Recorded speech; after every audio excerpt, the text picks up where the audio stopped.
افغان خبریال شملین عزیز ستړي مشه په خیر راغلی.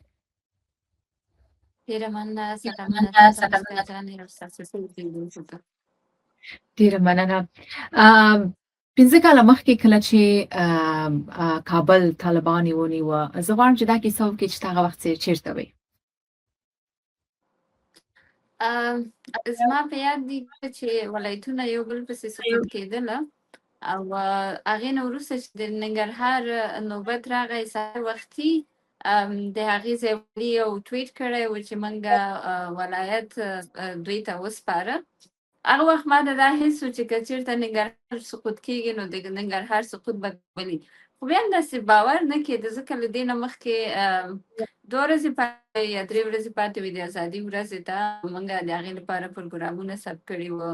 مختلفې چمتووالی هم نیولی و، خو فکر نه کوم چې داسې وضعیت به رامخته سي. هغې نه فکر کوم هفته وړاندې یا 4-5 ورځې وړاندې په ارګ کې د ځوانانو یوه غونډه وه، زما یو ملګري هلته کار کوي نو هغې ما ته ډېره ناهیلي وښودله چې شملې ما ته نه ښکاري به یو هفته وروسته دلته یو. بیا هم زما باور نه کېده. کله چې په هغې سهار راجېګ سلو موږ لاړو دفتر ته، ګرچې زما زړه نه و چې لاړه سم، خو بیا هم څنګه مې چې ویلې د هېچا باور نه کېده چې سقوط به کېږي او هماغه ورځ داسې به به چې هر څه له منځه ځي. بله د سقوط په ورځ. نو زه لاړم دفتر ته، زما ټول همکاران چې د 10-11 بجو شاوخوا کې دا خبره سوه چې سقوط سوی،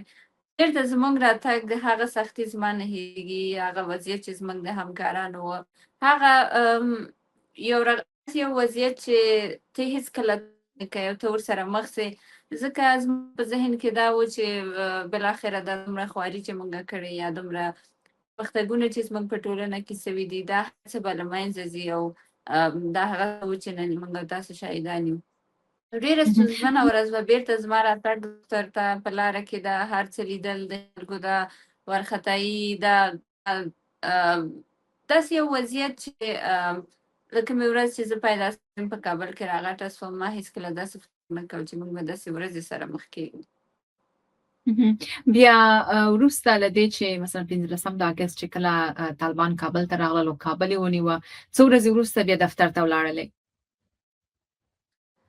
زه په یوه هفته په کور کې ومه، هغې نه وروسته کورنۍ سره مې خبرې وکړې، پرېکړه مې وکړه چې بېرته ځم دفتر سره مې خبرې وکړې، هغې ویلې بېرته راشئ. نو هغې نه وړاندې ما په بعضې ډاکومنټریانو کار کوه او د مېرمنو په پروګرامونه مې کار کوه، خو هغه وخت کله چې دوی راغله د مېرمنو پروګرامونه بند سوه، زما څو پروګرامه چې موږ ریکارډ کړي وو ثبت و تیار ایډیټ و نشر ته آماده وه، یو هم نشر نه سوه. او زه چې بېرته دفتر ته راغلم تصمیم ونیو چې زه سهار پروګرام پیل کړم. نو هغه وخت یوه نجلۍ هم بېرته په سهارني پروګرام کې نه وه، ما بېرته خپرونه له ډېر ډار سره له ډېر ویرې سره بېرته پیل کړه او نه پوهېدم چې وروسته به څه کېږي. په هغه لنډ وخت کې وروسته له یوې هفتې دفتر ته لاړلې، څه شی دې نوي ولیدل؟ څه شی ول چې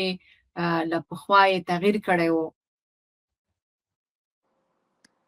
هېڅ د پخوا په څېر نه و مسکا، هر څه بدل و، د دفتر ماحول بدل و، دفتر ته د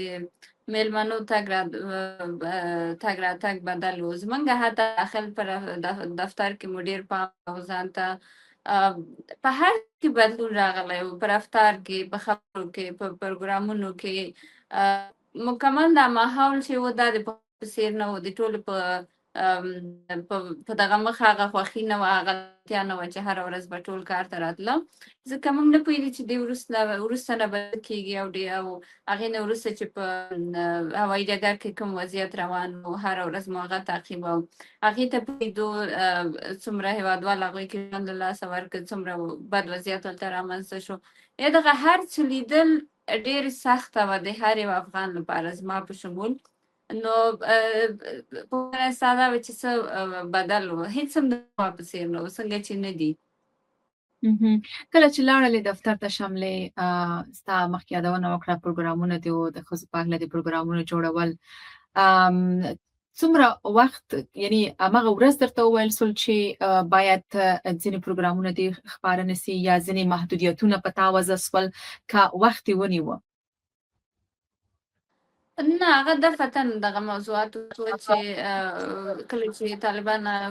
کابل ونیو او بیرته یو هفته دفتر ته لاړم، په دې یوه هفته کې زموږ یو پیغام نشر نه سو، ځکه چې هلته هغه داسې موږ د مېرمنو په اړه خبرې د حقونو په اړه مو خبرې کړې وې، یا په ټولنه څومره پرمختګونه کړي وو مېرمنو، هغې په اړه مو خبرې کړې وې. بیا ما یو پروګرام د ملکه ثریا په اړه د ښځې لپاره ثبت کړی و چې د هغه وخت د ښځو ونډه څومره زیاته ملکه ثریا څومره په خپل وخت کې د ښځو لپاره کار وکړ. مکمل په دې یو ډاکومنټري کړې وه چې هغه هم نشر نه سوه. ډېر داسې شیان وو، فقط سهار پروګرام کې موږ مشخص موضوعات لرل چې په دغه به خبرې کوي او په دغه به خبره نه کوي، ځکه چې موږ هره خبره د حساب خبره وه، هره خبره اورېدل کېدل او کتل کېدله چې موږ څه وایو. بیا ځکه دفتر تصمیم ونیو چې د سهار پروګرام ته رئیسم او هغه لایو په ژوندۍ بڼه و، د هېچا خوښه هم نه وه، خو داسې و چې کله کله زموږ کورنۍ وایي چې زه تصمیم تاسې ونیسئ. زما پلار همیشه ماته وایي چې ته کولی سې تصمیم ونیسئ، خپل پرېکړې وکړي. هغه هم زما پرېکړه وه. ما ویل چې که کور کې اوسې، هر ځای کې اوسې، که کوم وضعیت پیښیږي نو اوس ستا د پوښتنې هېڅوک هم نشته، خامخا ورسره پیښیږي. نو زه بیرته لاړم دفتر ته، یو څه اندازه نجونې بیرته راغلې، خو موږ کارمندان له لاسه ورکړه. زموږ راډیو کې یو په ډېر کم شمېر نجونې پاتې سوې، زموږ ډبینګ برخه مکمله بنده سوه ځکه یو سیریل هم نه خپرېده. یعنې ډېر نجونو خپل وظیفې په همغه وخت کې له لاسه ورکړې. ډېر محدود نجونې وې چې مثلا زه ومه پروګرام مې کو، سهار پروګرام همداسې یو دوه درې کسان او د نیوز برخه همکاران هم پاتې وو. نو احساس باره کې راته ووایه دا چې په تا باندې ځینې محدودیتونه ولګېدل، هر څه د پخوا په شان نه و، څه حس دې کوه؟ ځکه چې مونږ خو پوهېږو چې د ژورنالیزم اصل د واقعیتونو وړاندې کول دي. هغه محدودیتونه چې په تا وضع سول، په هغه شرایطو کې کار کول، احساس دې راته ووایه څنګه دې کار وکړ؟ یعنې ته چې کله د خلکو په منځ کې کار کوې، خلکو لپاره کار کوې، خصوصا په افغانستان کې دومره اوږده جګړه تېره سوې چې دا ډېر اوږد وخت یې نیو چې بیرته سم سي، تر یوه اندازې سم سوي وه. همدارنګه د زده کړو په برخه کې یا د ټولنې د پرمختګونو په اړه یا په تاوتریخوالي کې، په کورني تاوتریخوالي ما ډېر پروګرامونه کړي وه. لرې ولایتونه خو ډېره لرې خبره ده، په کابل کې ډېرې داسې د تاوتریخوالي پېښې وې، د نجونو د سوځولو پېښې وې، یا همدارنګه په کم عمر کې د ودونو یا داسې نورې صحي پېښې وې چې ما عملاً په دې کې کار کړی و. له نږدې نه د مور د ماشوم د مړینې کچه چې کله زیاته وه، ما په نږدې په بعض دولتي تونونو کې له دوی سره لیدنه کړې وه، مې دا ریکارډ اخیستی و، لکه دوی مې دغه خپل دغه د امیدوارۍ په دوران کې دوی تعقیب کړی وې. هغه ستونزې ما ته معلومې وې او داسې یو هېڅ مې کړی چې لکه لږ څه امیدواري وه چې موږ به بیرته ښه کېږو او بیرته به هر څه ښه کېږي، بیرته دغه مېرمنې له دغه دردونو نه خلاصېږي. همدارنګه ما له داسې مېرمنو سره کار کو چې هغوی د کور پرست یې خاوند یې پلار یې مشر ورور یې په جګړو کې له لاسه ورکړي وو. بیا دلته دولتي ځایونه وو چې دوی لپاره د کار فرصت برابر و چې نیمه ورځ کار وکړي، نیمه ورځ خپلو کورنیو ته ورسېږي. ما هغوی سره پروګرام کړی و د ژوند د بدلونونو په اړه، وروسته له کار کولو یا داسې کاري فرصتونو ورایه ښکارېدل. یوه مېرمنې په عامه اصطلاح شملې زه خپل ماشوم هم ساتم، زما ماشومان ته ځي، زه خپله سیالي او شریکي هم کوم او تر ټولو ښه دا چې زما په ځان باور ده چې زه کار کولی سم د خپل ځان او د خپلو ماشومانو لپاره. نو اوس چې هغه هر څه بندېږي او تا ته له هر څه له نږدې معلوم چې پخوا څه حالت او ښکاره ده چې هغه هر څه بندېږي، اوس به د دې خلکو څه وضعیت وي. زه د مېرمنو په اړه ځکه ډېر وایم چې یو ما له دوی سره نږدې کار کړی و، له پخوا نه د مېرمنو سره ظلم یا مثلا وایم چې کوم څه په ټولنه کې لږ څه ښه سوي وو، خو بیا هم ډېر موجود و. نو اوس په مجموع کې کوئ ټول بدبخته دي، سړي هم په دې وطن کې بېکاره ګرځي، بېروزګاره ګرځي، همدارنګه راتلونکي نه لري. ټول په دې هڅه کې دي چې وکړي بل هېواد ته لاړ شي. څوک چې په کور کې ماشومان لري راتلونکي به څنګه کېږي. نو د یو په توګه بیا د هغه وطن د لور په توګه چې ته د خلکو په منځ کې راغټېږي د هغوی درد تا ته معلوم هغوی ستونزې تا ته معلوم وي کله چې داسې وضعیت نو تا ته ښکاري چې لکه دا به څنګه هیڅ رقم خفګان دي زما په یاد دي موږ په میاشتو په ژړا تېره کړې دا نه لکه زه ما درس وی ما ته ډېر فرصتونه و چې زه بهر ته لاړه سم څنګه اوسم یم خو لکه داسې نه ده یوازې زما خبره ده دلته د ټول ملت خبره ده دلته زموږ د مېرمنو خبره ده او دلته موږ د یو وطن بچي د هغوی له درده موږ خبر یو اوس چې کله موږ په رسنیو کې ګورو او خلک دې ته کیني یا بعضې ټولنیزو رسنیو کې وایي چې په افغانستان کې هېڅ څه نه دي بدل سوي زه حیرانېږم زه وایم چې دی د هغه افغانستان په اړه خبره کوي ته هېڅکله هلته نه یې تللي تاسو ته دا وضعیت نه ده معلوم تاسو له د دې خلکو له درده نه یې خبر چې تاسو څنګه په نړیوالو ستونزونه کې نه دا خبر کوئ ځینې ځایونو لپاره د دې لپاره چې چکر لاړ شي هلته ورسره ښه وضعیت کېږي او هغه څه چې دوی ته ښودل کېږي صرف هماغه ګوري وایي چې وضعیت ښه دی او هر څه سم دي شملي کله چې په هماغه موده کې چې په افغانستان کې وي کله چې طالبانو کابل نیولی و آیا داسې کوم وخت هم شوی دی چې له طالبانو سره مخ شوي وي که هغه طالب چارواکي وو که یا هم عادي طالبان وو داسې کوم وخت راغلی دی هو بالکل زمونږ کله چې طالبان حاکم شو هغې نه وروسته زمونږ په پروګرام کې زمونږ ټول مېلمانه د طالبانو مسؤلینو ډېری به دا یو شمېر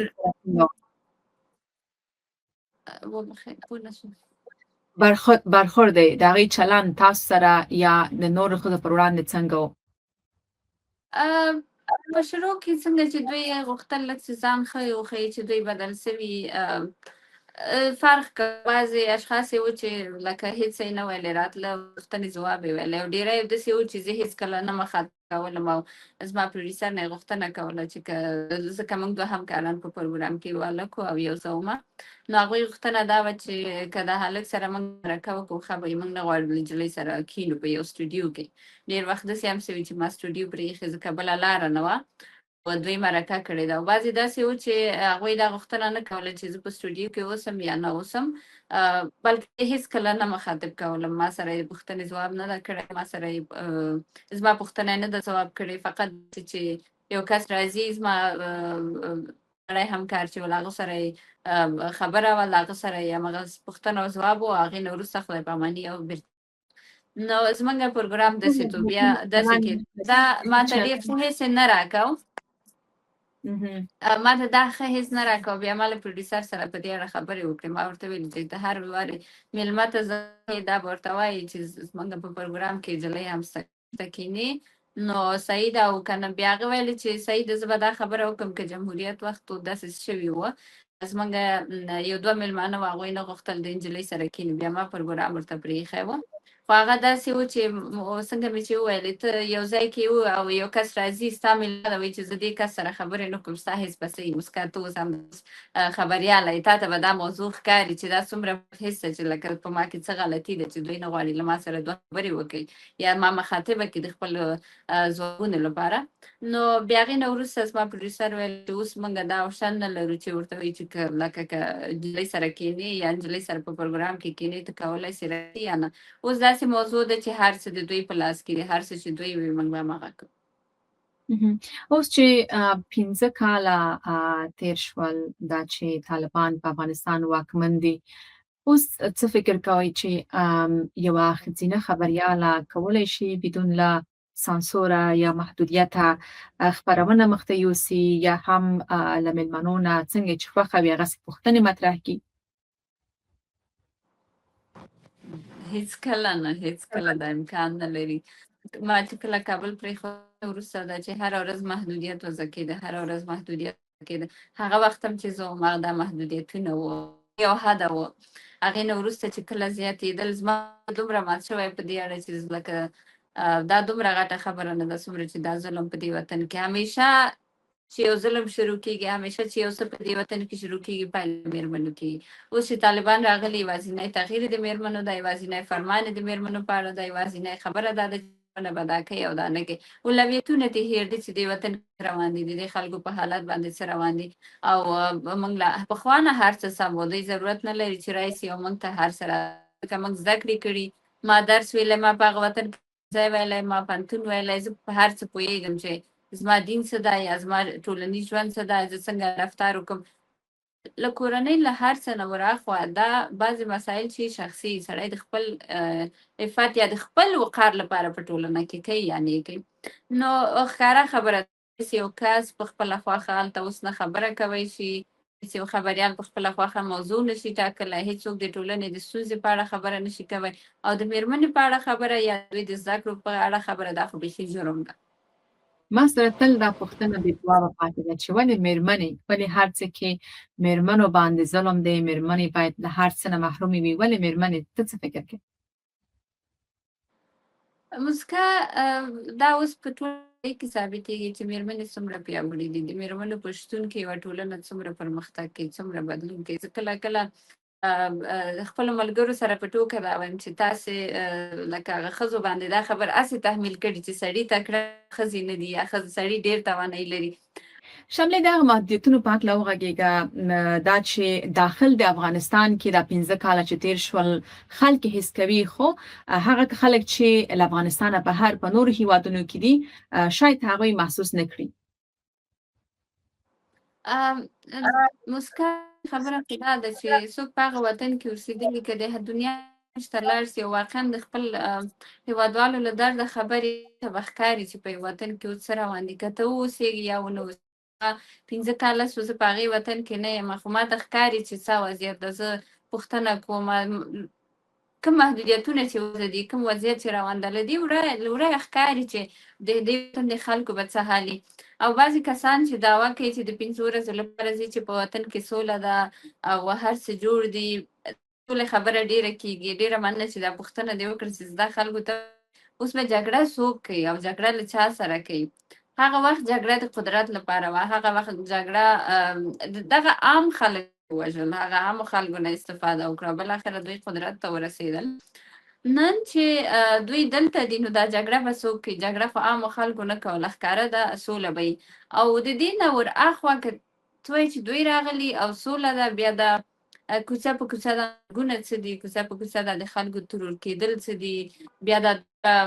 نورې قصې چې رامنځته کېږي. یوازې دا نه ده چې یو چېرته به داسې یو بغ الوځي یا یو داسې یو څه به کېږي چې او یو 20 کسه 30 کسه لکه پخوا غوندې پکې به وژل کېږي او دا سوه. هغه اوس دا نشته او دا سوله ده.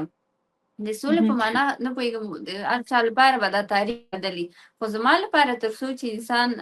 بنسټ یې داسې خرابېږي او تر هغې چې ستا د اولاد راتلونکی نه وي، همداسې نورې کیسې، فقر وي، بدبختي په وطن کې، دا سوله څه معنا لري؟ طالبان ادعا کوي چې د ښځو حقونه یې د شریعت په چوکاټ کې ورکړي دي. تاسو د دغه ادعا په اړه څه وایئ؟ آیا سمه ده؟ ورکړي دي هغه حقونه چې ښځې باید په ټوله دنیا کې یوازې افغانستان مسلمان وطن نه ده او په ټولې نړۍ کې یوازې افغانستان ده چې ښځې په محروم دي. نو اوس دوی ښه مسلمانان یا که د نړۍ نور مسلمانانو کې دا کمی شته چې هغوی د شریعت دا ټکی له پامه غورځوي چې دوی ښځو ته حقونه ورکړي او هغوی ښځو ته حق نه ده ورکړی. لرې موزه مسکا څه وخت مخکې دوی د ماشومانو ودونه دا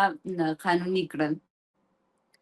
اوس ته کولی سې یوه ماشومه نجلۍ سره واده وکړې، نو دا کوم حق ده؟ او ته چې د هېواد راتلونکي په اړه خبرې کوې، تا چې 40 کاله جګړه تېره کړې، ستا اولویتونه به په دې وطن کې څه وي؟ ته به د دې لپاره چې د دې وطن دغه لور